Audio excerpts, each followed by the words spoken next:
This week on Wealth Track, how to have those difficult discussions about retirement. Personal finance guru Jane Bryant Quinn shares her checklist for getting it right emotionally and financially. The author of How to Make Your Money Last, the indispensable retirement guide, is next on Consuelo Mack Wealth Track.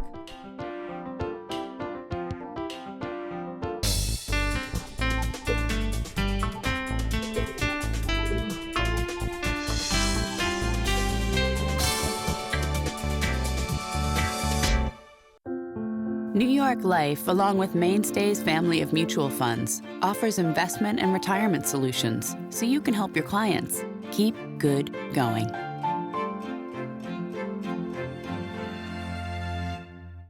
Additional funding provided by Thornburg Investment Management, Active Management Global Perspective, Rosalind P. Walter, and the Fairholme Foundation.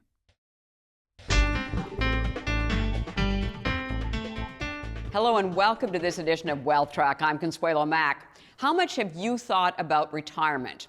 How much have you discussed it with your spouse or loved ones? If you were in it, how thorough was your planning process? How inclusive were your preparations? Were you ready mentally, emotionally, and financially? Well, according to the most recent couples retirement study by Fidelity, 72% of couples say they communicate exceptionally or very well when it comes to financial matters. But the reality is quite different. 1 in 3 couples disagree on how comfortable their expected lifestyle will be. 48% have no idea how much they will need to save to maintain their current lifestyle in retirement. And 47% disagree about the amount needed. And more than half worry about outliving their savings in retirement. And here's a shocker, only 21% of couples have developed a retirement plan to ensure they do not outlive their savings. Yet the reality is having a retirement plan is a huge advantage. Couples with one are twice as likely to expect to live a very comfortable retirement, 42% versus 18% without a plan. 67% are more likely to be completely confident in assuming full financial responsibility for retirement if needed, versus 42% without a plan. And only 28% of couples with a plan are less likely to have no idea when it comes to how much they need in retirement, versus 54% of those without a plan.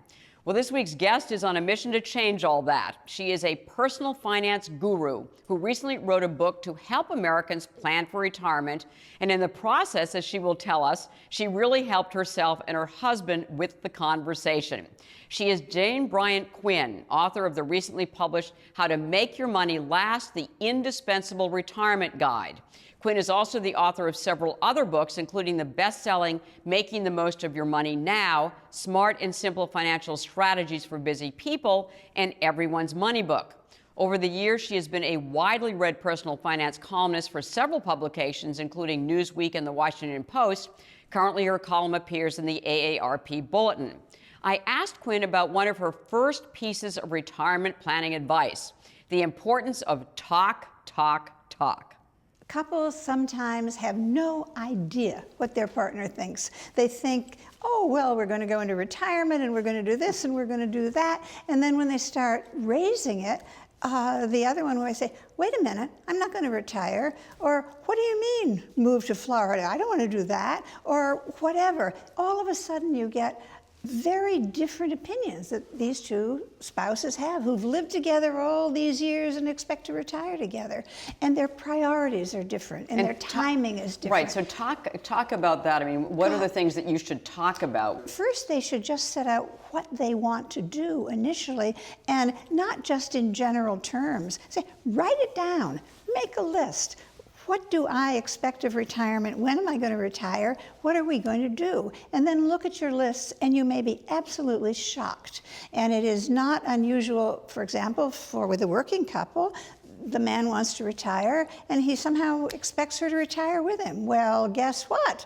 She's not ready. And if you retire and you sit home and you're grumpy because you expect her to retire and husband sit, this is not going to be a good relationship. Or conversely, sometimes a man says, I want to retire, the wife isn't working, and then she gets scared because she doesn't know anything about the finances, and she thinks, we don't have enough money for you to retire. So, I mean, just the question of timing comes up. So, and it's a long negotiation. deciding when to retire and what to do when you retire. This doesn't happen on a weekend.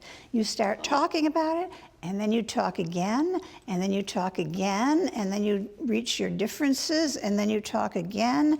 This goes to, you don't do this overnight, Consuelo. You have to start talking about it 3, 4 years in advance. And by the way, we're talking always about couples here. Right. Do you know, when you're a single, you need to talk to yourself, because you might say, okay, time to retire, but without having made a plan for yourself.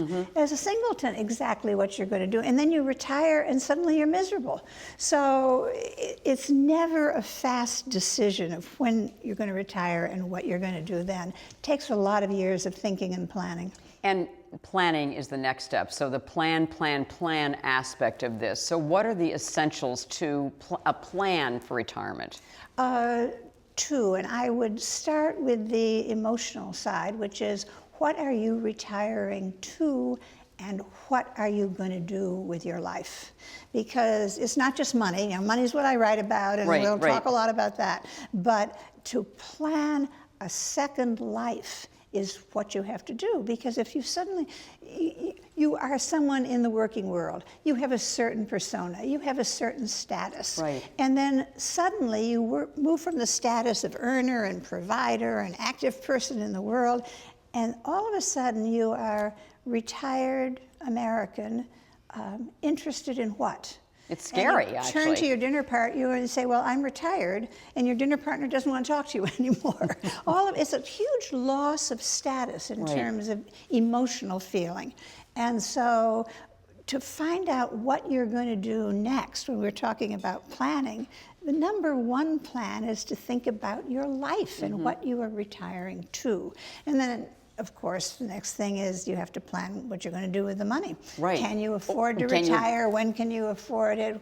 How much can you take out of your savings and still have it last for life? I mean, all of those financial questions come in, but you've got to think about the emotional one first. What are you going to do when you no longer have a title on the door? Because I'm finding more and more people, my peers, are saying, well, I don't really plan to retire. And but that's not a plan, right? That's not a plan. Okay. Now, fortunately, if you run your own shop, if you have your own television show, if you write your own books, then retirement comes very much your choice. I can work until I'm 70 or 80 or however long you want to work. But if you are in a different kind of career, you might not have the choice. Which most people are, right. And I was talking to a group once upon a time that was in their 50s. And I said, how many people here retired earlier than they intended or expected to? Half the hands went up, which is just what you see in the surveys. You say in their 50s. They were in their 50s. Wow. And you say you work till you drop. Well, maybe conditions change and you don't want to work anymore, or you lose your job, or your company closes. All kinds of things can happen. I'm assuming that many people start planning for their retirement in their 50s or 60s when they're getting closer, but it sounds as if the reality of life is that you could be laid off in your 50s. You could have a health issue, whatever. The thing is that your number one priority, without thinking I'm planning for retirement, your number one priority still has to be sock away that money in savings as much as you possibly can, because then when you start reaching your 50s and you start saying, can I afford to retire when, and how well will I live when I retire, then you look at that money you have and say, now what am I going to do with it? The fact is that whenever retirement comes, what you've got is what you've got. And nothing is going to drop from the sky and say, I'm going to make you $500,000 richer. Right. You've got to work with what you've got, and your standard of living is going to be set by whatever you have at that moment that your paycheck stops. And that's the critical point, I guess, about budgeting, for instance. How does one devise a workable budget for retirement, given the fact that you have to create your own paycheck? I call it right-sizing your life, and when you're thinking about planning your retirement, to get your life and expenditures the right size. And people say, well, they do a budget and they say, well, this is how much I'm going to need to live on. Sorry. maybe that's what you need, but Yes. that doesn't mean that's what you're going to get. Right. So you do it the other way. You say, how much income am I reasonably going to have in retirement from Social Security, pension if you have one, or annuity if you have one, and then of your And your savings and investments and your investments. You know, when you're just doing a rough budget, I say take 4% of your total savings and investments and assume you're going to spend that every year, and add that all up, and you won't know that is the money you have coming in. And whatever your expenses are, you've got to fit it to that amount of money. And this is also part of the planning. It can be a shock Right. when husband and wife sit down and say, how well are we going to live in retirement? And then you do those numbers, and you suddenly sit back and say, oh, we have to live a different way. Yes. And sometimes you... Or keep working more, or keep working whatever. more, Yes. or you have to make, there is nothing like the numbers in front of you. Another thing that you mention in your book as well is that when you're doing your budget, you should do it 3 ways. Very common missing piece. A couple Yes. will just assume that they are going to live together and both of them will be alive for 20, 30 years. And, Right. and it may be that you retire and 2 years later, one of the other of you gets hit by the truck. Yes. And then what does a survivor have to live on? So that's the 3 budgets, one for a couple, one assuming the husband dies, not 20 years from now, but the husband dies within 5 years. Oh, say. all right. So early. So Right. all of a sudden the woman is an early widow. Yes. She had neither of them had expected that. What does she have to live on? And then vice versa, especially if the wife, as is often the case, is a major breadwinner and is bringing in some of the assets or a pension or whatever. What happens if she dies within 10 years within 5 years of retiring? What does he have to live on? So Right. you've got to work out both a survivor's budget and a couple's budget. Another issue is who the beneficiaries are. And for instance, just to make sure that you know with an IRA, for instance, who the beneficiaries are, and also, tell me what the rules are for 401ks. But with a 401k, and this surprises some people, your spouse is automatically your beneficiary. Any kind of employee plan covered by the ERISA law, your spouse is your automatic beneficiary. But this is a spouse, if you've just been married 10 minutes, your spouse is your automatic beneficiary. So if you wanted to leave, if you have, say this is a second spouse, you have kids from a prior marriage, you want to leave those kids some money, guess what? If you all of a sudden get hit by a truck, all that money is going to go to your new 10-minute spouse. That's it. And I will tell you a story about that, which might be a little embarrassing, but it's true. My husband was quite a bit older than I was, and he died, and then I remarried, but we had children, and so my children were inheriting part of a pension fund. Right. And I'm getting remarried, and I all of a sudden think about this. What if I say I do, I walk into the wedding tent, I trip over the chair, I break my neck, I've disinherited my kids. And so we have a friend who's a notary, and he came to the wedding, and after we said, I do, Carl, my dear new husband, sat down and signed the papers so that a spouse can give permission for the money to go somewhere else. And I know that's very anal, but it's the kind of thing that people like me think about. And in the IRA, even if in the will you leave your children or someone your IRA, the IRA is in reverse, right? Yes. Doesn't matter what you say in your will. When you have an individual retirement account, you filled in a beneficiary form. And that beneficiary form dictates where the money goes. So again, if you've remarried, you have this second spouse, you've been married 10 years, you're very happy, but you forgot to take your ex off the beneficiary form and you die, guess who gets the money?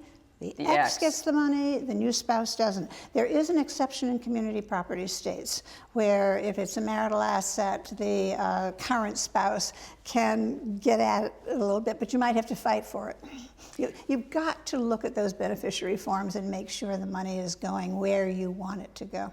Another daunting challenge of retirement is when you roll over your 401k, for instance. And you think that there are simple solutions to investing your nest egg, that it's much simpler than you realize, and that Wall Street and financial firms would have you believe. The fat part of the market are people who are coming out of 401ks or 403bs because they've been investing in a protected environment Yes. all their lives. The company chose X number of mutual funds and they made their choice. And they have no idea really how to invest. They have all this money all of a sudden at their disposal, and they are just prey for people Right. selling high-cost investments. When people they try to sell you high-cost mutual funds or high-cost annuities or some of these real estate investment trusts that aren't listed on exchanges, they're all high-cost things. You know, you should run away, run away, run away. You could leave the money in the 401k. And you're a huge advocate of index mutual funds. Index mutual funds. Right. An index fund follows the market as a whole. And the brokers will tell you, well, all you get is average returns, and you don't want to be a schlub, you know, you don't want average returns, you want to be above average. Well, you know, in the market, the index, which is market performance, is like par in golf. And hardly anybody beats par in golf, and hardly any mutual fund manager or wealth manager beats the market over time. Yes. Small percentage do, but how do you At know different who they're times. Different times, Right. and how do you know in advance who that is going to be? And so I am a huge believer in keeping it simple and buying a stock index mutual fund that follows the stock market and a bond index fund that follows the bond market. And in fact, if you have just these two funds, you can actually construct a splendid retirement investment plan for yourself, taking out money regularly that helps you live. Retirement realities for women. Women live longer, and we will most likely end our lives alone because we tend to marry men who are older than we are and they don't live as long as we do. And we'll be managing our finances on our own. So what's your advice for women to deal with that potential reality? First is for women to become aware of it, Yes. which is, I think, more directed now toward older women, because younger women are investing. They're Yes. working, they have 401ks, they are making some choices. Maybe they feel insecure or not. I mean, a lot of women say they feel insecure about it. But the more experience they get in managing their own money, the better off they're going to be. By the way, one of the things that drives me crazy is saying that women somehow, they're not as willing to take risks as men. If you correct for experience in investing, guess what? We take the same kinds of risks. We have the same willingness to invest in stocks or stock market index funds. So it really, it's a matter of how experienced you have become. Replacing the paycheck from your employer, obviously Social Security, everyone will get. We talked about investments and investing, you know, simply in stocks and bonds and index mutual funds. Another area where you can get guaranteed income for life is annuities, and you, in fact, are a proponent of a certain type of annuity. I am. So, what are the annuities that that you favor? And by the way, I developed this as I was working on this book, because I really Yes. hadn't thought about annuities Right. much at all until I started working on how you create an income for yourself for life. And many financial planners are starting to get much more into this field than they were before. Right, they need to, They need absolutely. to, and they hadn't thought about it before. No. They thought it's all stocks and bonds. But an immediate annuity is a very simple investment. You take a certain amount of money, you give it to an insurance company, and they say, I'll pay you X dollars a month for life, and that's that. Right. You and a beneficiary, if you're married, you want to have somebody else on the plan. And you can find out very easily how much this is going to pay you. There's a website called immediateannuities.com, and you put in your age, and you put in how much you want to put into the annuity, and you press the button, and it'll give you a list of insurance companies and what their quality ratings and what they're paying. Right. Couldn't be simpler. Yes. If you're thinking that I thought I was going to be okay, but now I'm a little worried I'm not going to be okay, and you have some money in CDs, or you have some money in a bond mutual fund, for Right. example. If you took some of that money and you put it into an annuity instead, your income would instantly be higher because Right. that annuity is going to pay you more per month than you were getting, than you could prudently take out of your CD or take out of your bond investment. And you could also do a deferred annuity that says, I'm going to put up the money now, but don't start paying me for 10 years, in which case you will get more per month than you would have if you started today. So I call these the white hat annuities, and I like them a lot, and planners are getting more involved in them, and they are a way of extending your guaranteed income Yes. If you feel insecure about whether your money will last for life. Then, of course, Yes. there are the black hat Right, annuities. And these are terrible investments, and they are often pitched to people just at this retirement age or shortly after. You're the market for it. And they say, put some money in these. It's a variable annuity with living benefits, although it has other names attached. It's Yes. very complex. And so you have some money that's invested, and you have a guaranteed minimum that you can get for life. Right. And so it's all gain if the market goes up, and no loss if the market goes down. That's and the way they you sell know them. there's always something wrong with that. Right. And what's wrong with it is that the fees are monumental, like 3.5% or more per year. And the fees are so high that the gain you think you are going to make, you're not going to get. So when you buy it, you think, oh, well, they're guaranteeing me 5%, but I'm going to get more than that because I'm going to be in the market for 15 years. That's not going to happen. You're going to get the minimum. Then, what is the 5%? You are not earning 5% on your money, which is what people think. They are guaranteeing to give you your own money back in 5% annual increments. Yes. And you have to be very long-lived before you outrun your own money here and start using insurance company money. They are just guaranteeing to give you your money back, for which you are paying a huge sum. So why don't you buy an immediate annuity or a simple deferred annuity at a fraction of the cost and save yourself all that money? Jane, what's the best decision that you've made in planning for your retirement? Actually, it sounds a little odd, but the best thing turned out to be writing this book because my husband, I've remarried, as Yes. you know, my husband and I had never really sat down and thought about it. So funnily enough, I'm going through these chapters and he's reading them in draft because he's a very good editor. And he looks at me and says, what do you think about this? And we have these conversations. So I would say that our retirement is partly planned at this point. Yes. And thanks to some of these things how to that make I your was money writing about. last. Right.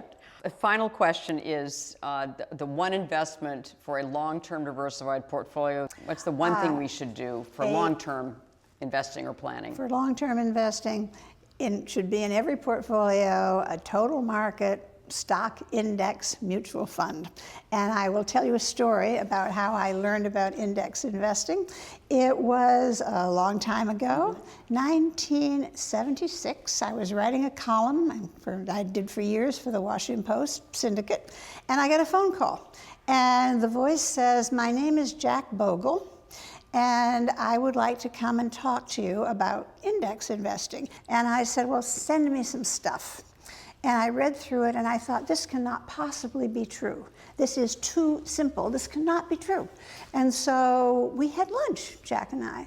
And we didn't eat much lunch because if you've ever eaten with Jack Bogle, and you know, he's the founder of Vanguard, I think everybody knows. Absolutely. Yeah. He's been so a guest the papers many all times. over the table. And we kept looking and I still couldn't believe it. I took it all back home. It made too much studied sense, it. right? It made too much sense. And I said, my God, this man is right. And I started index investing. And that was his first fund, his S&P, the S&P index fund. Yes, It was the 500. first retail index investment fund. And In the 1970s. and he brought it, he just brought it to me as a reporter. I cannot tell you how I tried to think this cannot be true because I was filled with all the propaganda of Wall Street the way everybody else is. And it was true, and I have been grateful for that lunch ever since. So Jane Bryant Quinn, what a treat to have you on Wealth Track. Thank you so much for so much valuable advice over the years, number one, and also here today. Thank you, Consuelo. This has really been fun. We could go on talking. Yes, we could. Thanks.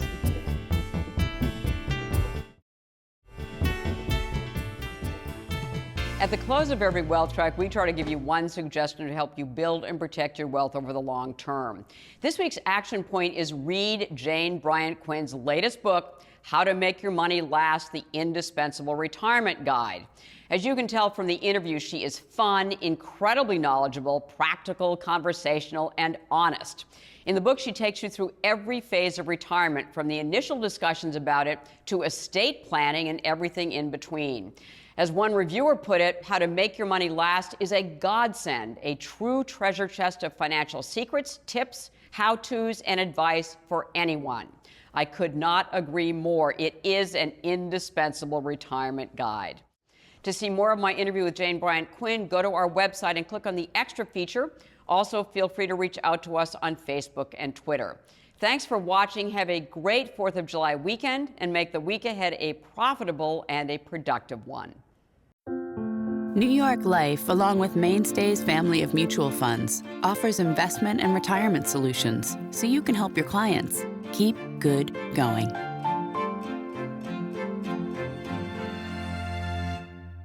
Additional funding provided by Thornburg Investment Management, Active Management Global Perspective, Rosalind P. Walter, and the Fairholme Foundation.